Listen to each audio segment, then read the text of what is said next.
A ruling in an Ozaukee County courtroom could cause chaos across Wisconsin in the 2020 election. A judge ruled today 234,000 voter registrations need to be thrown out. This is a win for conservative lawyers, but it could make it more difficult for a lot of people to vote. Stephanie Haynes live in the newsroom to explain what is going on here. Stephanie? Steve, those conservative lawyers are from the Wisconsin Institute for Law and Liberty. They say the Election Commission needs to follow the law and deactivate the registrations of voters who did not respond to a postcard verifying their address. Critics say this just makes it harder for people to vote. On Election Day 2020, 7% of Wisconsin voters could go to the polls and find out they're not registered. Ozaukee County Judge Paul Malloy ruled the State Elections Commission must remove up to 234,000 people from voter rolls.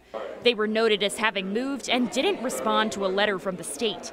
In a statement, the Wisconsin Institute for Law and Liberty says in part, quote, "This case is about whether a state agency can ignore clearly written state law. Critics say it will cause big issues on Election Day."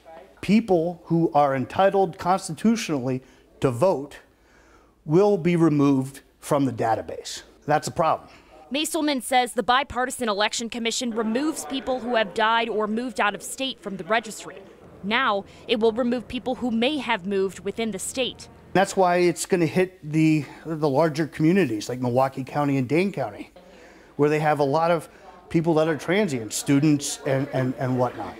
Other experts are calling the ruling a win for conservatives. President Trump won Wisconsin in 2016 by fewer than 23,000 votes. There's 20,000 votes right there that the Democrats have lost. So I think it's sort of game over. That's how significant it is.